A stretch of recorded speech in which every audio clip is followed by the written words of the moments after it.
I think they're a little embarrassed, but they really support us. The foundation also offers technical assistance to grantees and stakeholders. For example, each month, the foundation hosts the Early Learning Community Network calls, featuring guest speakers who present their latest research in early learning.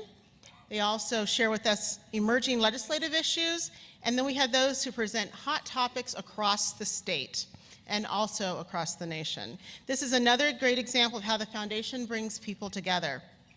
So I've spoken a lot about what we do, but I think it's also important to think about the results, our impact in the community. As Mona mentioned, we've invested over $6.5 million in children birth to 5, and we've leveraged an additional $9.3 million to support early learning. Vijay spoke about the network of 20 community coalitions that we've built. These are great successes, and they appeal to my love for numbers. But this, however, doesn't really tell the human side, the people side. And so I'd like to share some successes with you. And in particular, I think you will hear, as you're talking to different groups, you'll get to know these successes and more as we talk in the next couple weeks.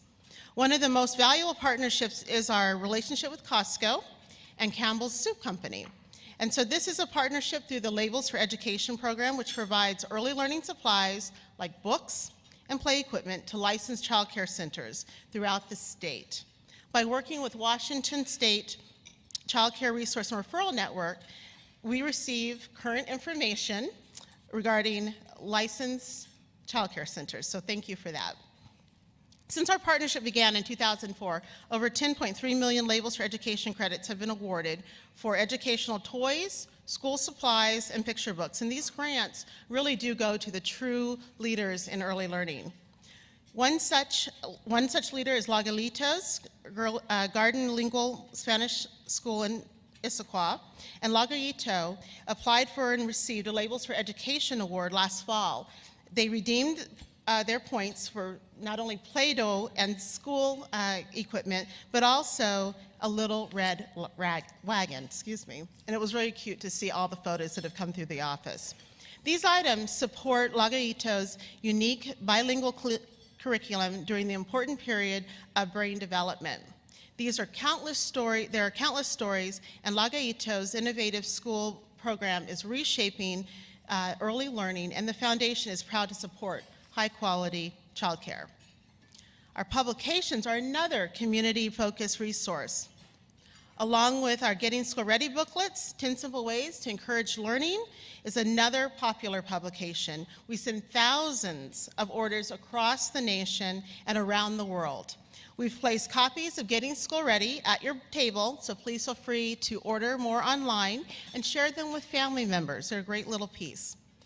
While we often receive requests for 100 or more booklets, one recent order stood out because the person making the order was only requesting 2. And so I'll just read this to you. My son has leukemia, and since his immune system has been compromised by chemotherapy, we chose not to risk sending him to preschool. I plan to use the suggestions in the booklet to prepare him for kindergarten. Sad story, very true, and it really kind of brought our work alive. And we said, my goodness, we sit in our office, we talked to a lot of people on the phone, and it really brought us a special moment. So thank you for that. This was from Susan in Idaho.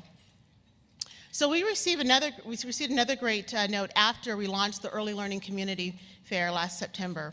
And those who live in rural communities often tell us that they really appreciate the fact that we can help communities in more rural and remote places, because oftentimes they have to drive 30 miles to town. So while it's easy to focus on the big numbers, it's these stories that remind me what we do.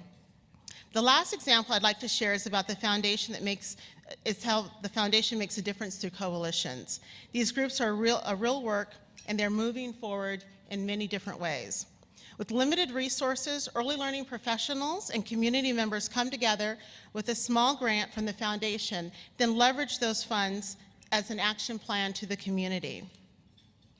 One great example is the Lewis County Eye on Early Learning Coalition, and currently they are a stage 3 grantee hoping after our next board meeting to be a stage 4. I saw hands go up on that. Last fall, Lewis County hosted a business forum where they used the Foundation Stage 3 grant to produce a leadership breakfast to grow their coalition. They were also able to engage 50 additional community members, which allowed them to garner $3,400 additional dollars. Because of the Foundation Stage 3 planning grant, the coalition has created a strategic plan and an action plan, and later this year they'll be producing an events calendar for 4,000 parents and community members. This will focus around early learning as a way to engage their community. So just to give you a scale, Lewis County is located south of Olympia and has 71,000 people in their population.